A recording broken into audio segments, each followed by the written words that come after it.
Good evening, everyone. My name is Rosalie Kapanga, and I am a coordinator for the Administrative Services at SWE HQ in Chicago. Today's webinar is Governance Changes in Collegiates. Presenting tonight, we have Sarah Watsman, Dana Johnson, and Rachel Morford. Sarah Watsman is a PhD candidate in mechanical engineering at The Ohio State University, where she also received a bachelor's degree. Her research is focused on materials that convert heat to electricity and how this transport can be enhanced with magnetism. She is a National Science Foundation Graduate Research Fellow and hopes to pursue an academic career upon completion of her PhD.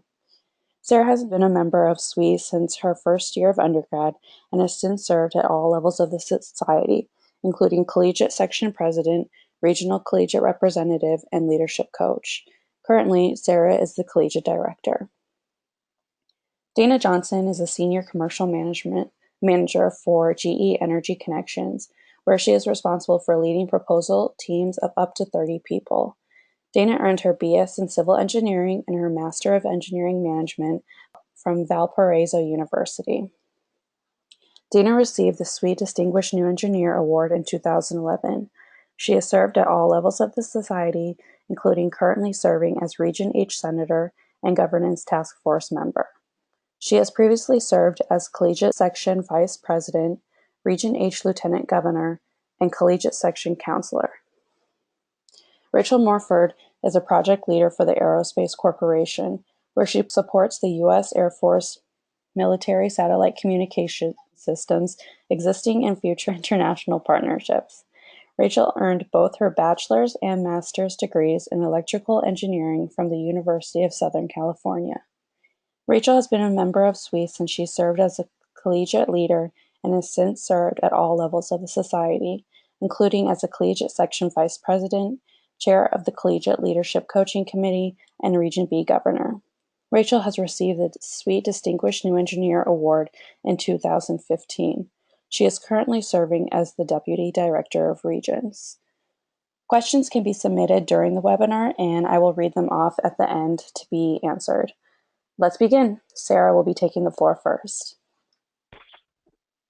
Hi, everyone. Thanks for joining this webinar tonight, and thank you, Rosalie, for the introduction. The purpose of this webinar is to provide information on the upcoming governance changes to you, the collegiates, and how they will affect you. And it's also to offer time for some discussion and question and answer on these governance changes. So please feel free to ask questions as we go using the text box, or you can ask them at the end, and there will also be some discussion questions that I hope you guys will respond to as well. So tonight we'll be going over the motivation for governance changes and the goals of these changes. Then we'll move into how these changes are actually going to occur by the different areas they'll occur in. So we'll look at SWE without regions, the new Senate, and then how this fits in with the nominating committee and headquarters. And then at the end, we'll give you an overview of the estimated timeline, and then we'll have time for questions and discussion. The motivation for the governance changes comes largely from SWE's tremendous growth within the past years. Our current structure doesn't appropriately support our size, but we like that we are growing and want to continue promoting, not prohibiting, this growth. So we'd like a structure that allows us to grow and maintain a large size as a society. Additionally, SWE and society as a whole have become very much more global with the vast use of technology and the internet. And since the world is more globalizing and SWE is becoming more of an international organization, we want governance that promotes this. So since we are no longer mainly based within the United States and are more international, we need a structure for this. We also no longer need to be specific in location to talk with others. So as we're talking tonight via the internet or phones in different manners where we don't always have to be together or near each other to talk. So we want to promote this. Additionally, SWE sought recommendations from an outside consulting company, McKinley, on how to move forward. And some of the changes are part of what they have proposed and that we agreed with and have analyzed further. Some of the overarching goals of these changes include creating more meaningful SWE leadership opportunities, removing geographic barriers, and aligning society with how members communicate. Additionally, we want to transition the work at the Senate to focus on strategic planning because at the moment its focus is not mainly on strategic planning. Additionally, even without regions, we still want to support our sections well and hopefully better than in its current structure. And as something that'll impact collegiates, we want to streamline our members. So we want to, between international and domestic and between collegiates and professional. So some ways you'll see these changes are that there will no longer be this large distinction in membership grade between collegiates and professionals, such as collegiates not being voting members of the society. So with this, I'm going to turn it over to Rachel to discuss SWE without regions. Thanks, Sarah. So there are a few questions that the Governance Task Force has been considering as this governance plan has taken shape. Right now, the regions provide some of the support structure to sections, both professional and collegiate. So one of the key questions is, how will sections be supported after regions go away? Specifically, in the new model, the team has worked to ensure that some of the same support is provided. One of the other questions is about the leadership pipeline. So the regions also provide a very significant source of leadership development for every member, but especially for collegiates in roles such as the RCR and the RCCE. The Governance Task Force and really everyone in the society who's been looking at governance are working to ensure that all members, including collegiates, will continue to have valuable leadership experiences in SWE in the new structure as we move forward. Next slide. So this graphic really illustrates where the responsibilities that have been handled by the regions in the past will be transitioning to. So headquarters is going to take on much more of the administrative tasks, things like bylaws updates and the leadership and financial reporting. There will be section support committees that will take on some of the training responsibilities and will work with sections on a one-on-one basis. We Local is taking the place of region conferences and will be another venue to recognize both our amazing members and some of the great work that our sections accomplish each year. And then several other responsibilities are going to be transitioned to other committees. For example, the Society Nominating Committee membership, the Bylaws Committee will be managing bylaws updates, and things like the Awards Committee will be working with We Local. But really the key takeaway from this slide is that the responsibilities that the regions are currently doing are not going to be dropped. They're just being transferred to other groups. Next slide. So what does this mean for sections?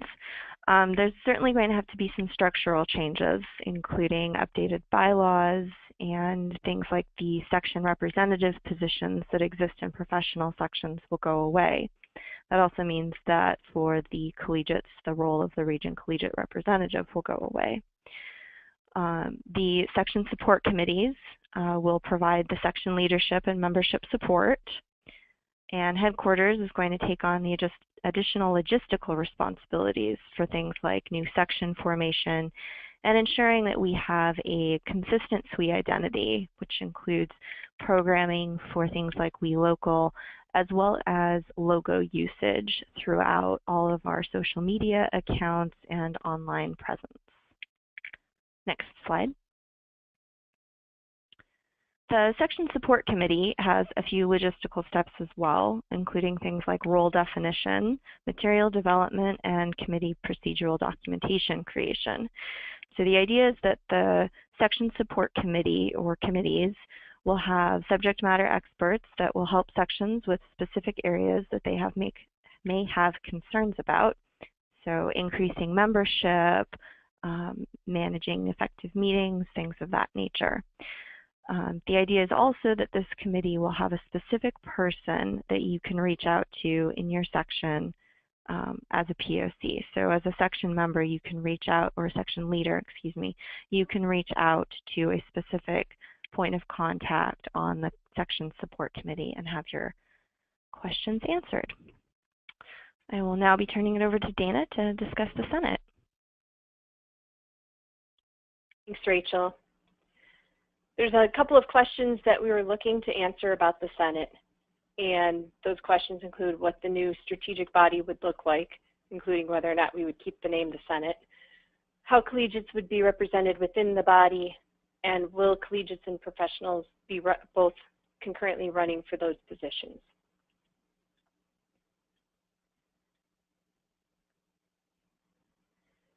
As far as the Senate responsibilities, when the Senate started a number of years ago, the original intent was for the Senate to own the strategic responsibility of the society.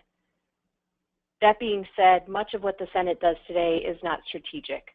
Voting on bylaws changes is not strategic. However, we do have committees under us like the Strategic Initiatives Committee that by its name alone would make you think it is strategic.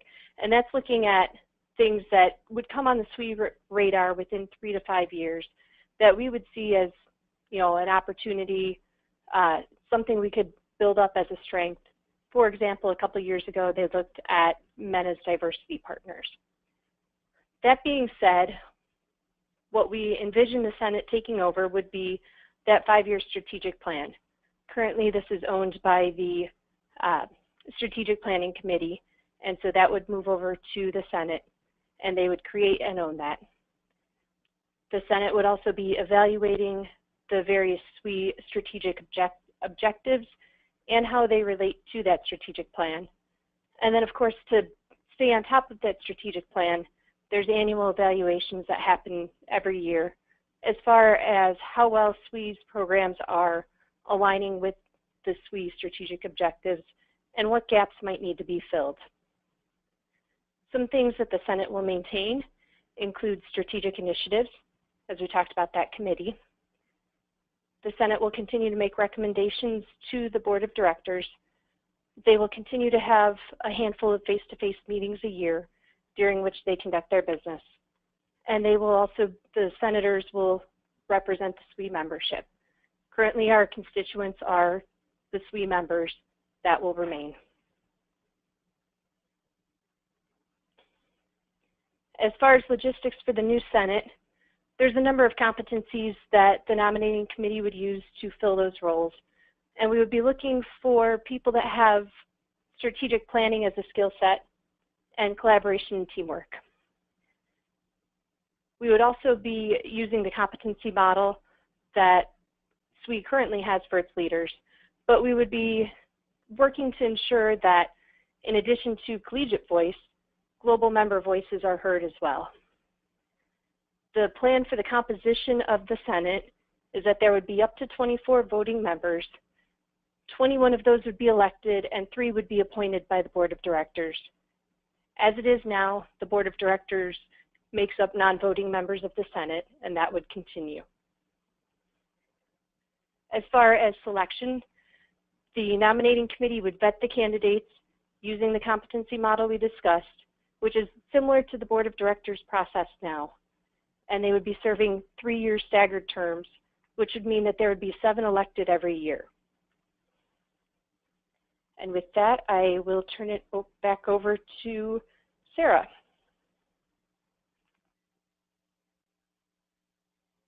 So Dana just discussed the nominating committee as a way for slating candidates for now not only the Board of Directors, but also the Senate, which is the representative body. So some of the new responsibilities coming to the nominating committee would be slating these positions for the Senate, and it would also be slating the committee chairs for the 5 standing society committees. So these are the committees that are listed explicitly in our society bylaws.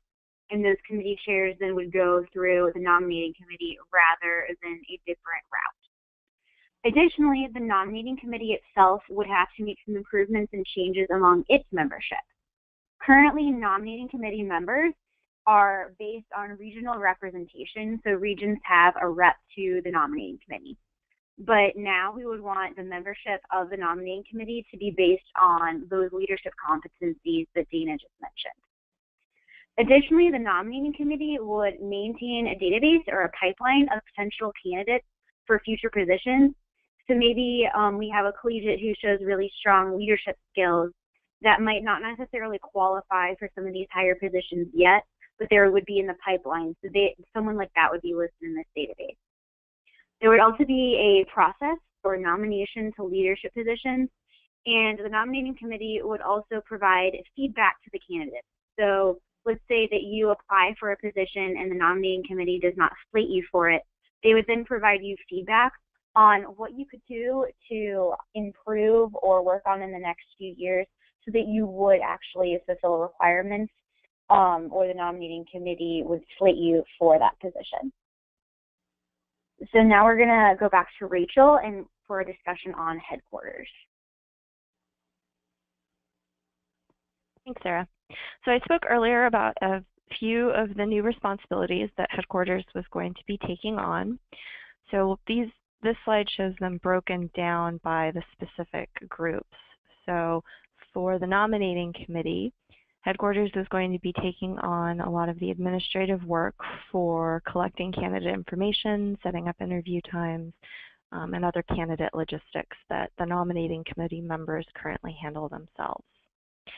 As far as what the regions currently are doing, we've talked a little bit about this, but headquarters will be taking on some of the administration of section leadership rosters and financial reports, ensuring that those are submitted, verifying that all sections are in compliance with their bylaws, and as well as far as the conferences, they'll be leading the organization of the We Local events. For sections, they'll be assisting with the affiliate and ambassador roles. Dana is now going to walk through the timeline for everyone. Thanks, Rachel. We'll start with an overview of some of what's already happening. I'm sure that many of you are aware, hopefully most or all, that there are a number of We Locals happening in the next couple of months here, including in Pittsburgh and San Jose. So that's 2 this year. Next year there's going to be 5 locations, and that'll continue moving forward. The new section coordinator role has moved to headquarters. As we discussed with Senate, the Strategic Planning Committee and Strategic Initiatives Committee are going to be absorbed into the Senate, and both those committees and the Senate are already planning on that. The nominating committee has been working on improving some of their policies and procedures, including proactively soliciting candidates to make sure that they are involved in strategic discussions. And then as SWE headquarters plans, their 3-year budget reflects some of the additional headquarters staff that will be needed. As far as next steps, these go back in time a little bit and we'll look forward. Starting at We16, part of the plan from the Governance Task Force was to socialize some of what we've been working on and gather feedback.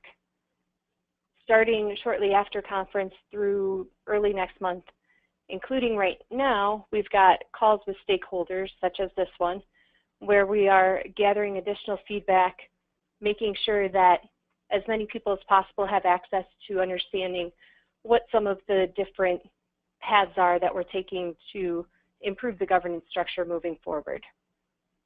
Late this month, there is the Winter Senate meeting, during which the Senate and the board will get another presentation on where the Governance Task Force is and what we'll be doing moving forward.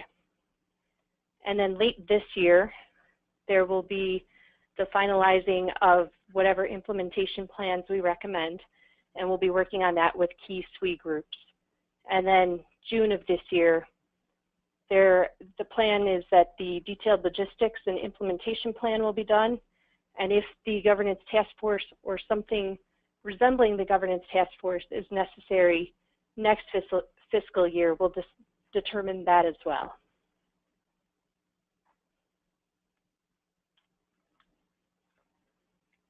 The question that many of you might have is, when will regions go away? So there's a staged approach to this as well. By the end of this fiscal year, regions have been tasked to have approved plans to dissolve the region finances.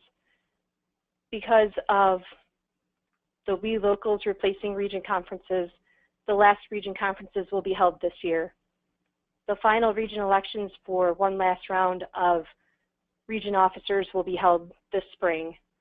And then there will be an amendment to approve the dissolution of regions by the end of the following year. By WE17, we're looking to hold region leadership meetings to make sure that all leaders are aware of the changes and what that means for them. And then we're going to begin that transition to the section support to the committees that Rachel discussed. By the end of the following year, we are looking to utilize that plan that we approved to dissolve the region finances and make sure that that's taken care of. And then we'll fully transition the section support to the necessary committees. And then by WE18, the annual conference in 2018, we will have regions close their websites and social media accounts, and the regions will complete their last financial reporting and tax reporting. All right, so this is Sarah again. Now we're going to move into some questions and discussions, and I have this broken down by the different areas that we went through in the presentation, and I do have some discussion questions on each slide.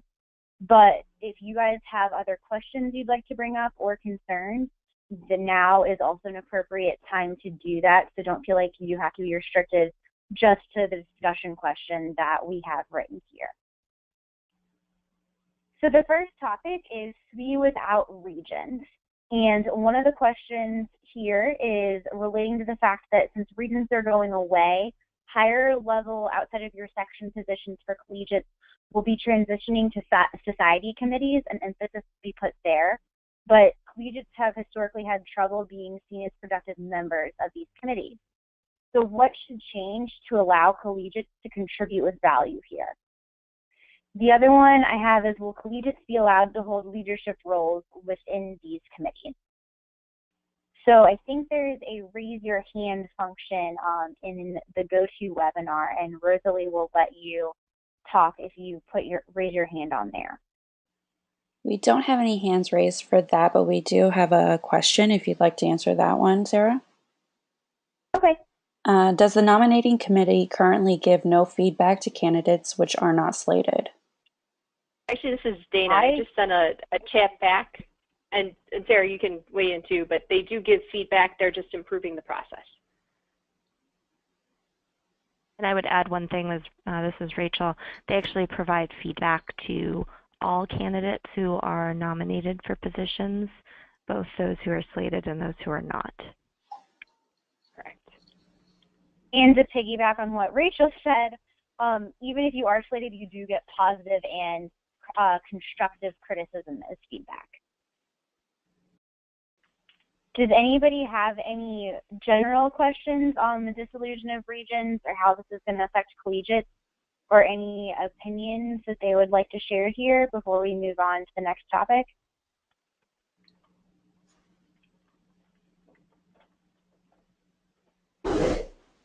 Hi, I was just wondering if there's going to be a section support committee, is there going to be a specific portion of that designated for collegiates, or some sort of route that they can go through since the RCRs won't be there anymore? This is Rachel. I think that's a really good... Sorry, Dana. Go ahead and finish, Rachel. I was just going to say, I think that's a really good point, and I think that's certainly something that the governance task force will take back as feedback. Yeah, I was just going to, I guess, piggybacking on what Rachel said. We're still working out, exactly what that looks like, working with the existing leadership coaching team and whatnot. But the plan is that there'd be some structure where you would have, some sort of local representative you could talk to, and I believe that our feeling is that there should be a separate collegiate versus professional section contact person. But we'll definitely note that and get that in the feedback.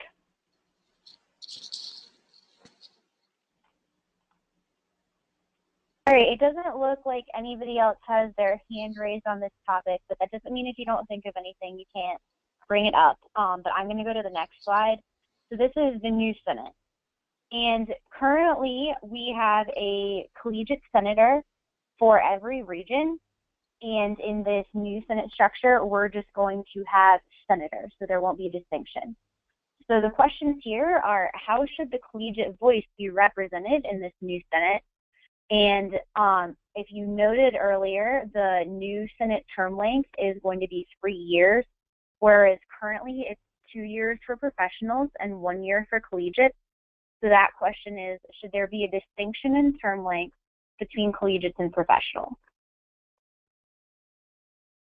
Hi, this is Carolyn again. I know I've talked to a couple people about this, but I was in the Senate for 2 years, so I served 2 terms, and I really think that collegiates should stay for a longer amount of time, just because when I was during my second year, I felt like I was so much more effective because I'd had time to really get used to everything going on in the Senate, and I think that a lot of the collegiates that did the same thing that I did were able to provide a lot more good feedback to other senators and make much better of a difference. And I don't think it's unnecessary for them to be in college still. So I think if, you know, their 3-year term starts during their junior year or their senior year and then it extends a little bit after graduation, I still think that they can give really valuable feedback. So Carolyn touched on the second bullet point there. Does anybody else have any thoughts on that bullet point, or even the first one on how the collegiate voice should be represented within the Senate? Okay, I don't see any other hands up on the caller list, so I'm going to go to the next slide. And this one is a discussion on the nominating committee. So this new structure relies a lot more heavily on the nominating committee to fairly vet candidates.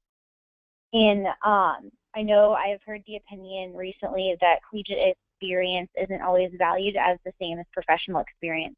So the question here is, how can we ensure that collegiate experience is valued as qualifying or as a qualification for potential candidates? So there's actually a question that came in. It says, if there is no distinction, then I agree that collegiates should have a three-year terms too. Carolyn had her hand raised. So my question is regarding the nominating committee. I'm not really familiar with its structure right now, but have you considered including like a young professional or someone who might be more familiar with like the current leadership positions and what they really mean with regards to college versus professional? I'm not sure if that's already part of the nominating committee or if it's an idea currently in the works. So the current structure of the nominating committee is that there is a representative from each region, and that representative, I'm pretty sure, is always a professional. So right now there isn't a collegiate on the nominating committee. And as far as I know, the new structure for the nominating committee hasn't been fully developed. Hence these questions and trying to get feedback and different thoughts on these. Are the members of that? I just want to throw out that, you know, we do often have younger people on the nominating committee, including right now somebody that's a past collegiate director. Okay, awesome. I mean, I think if there's someone who can really relate to the collegiate experience as it is now, or, you know, in the future, I think a young professional could probably judge a collegiate's career pretty well too. Agreed, thank you. Did anybody else have any questions on any of these changes that we discussed, or any comments that they haven't said yet? Well, if you do happen to think of any other input you would like to give to the governance task force, please feel free to email questions, suggestions, comments to governance@swe.org.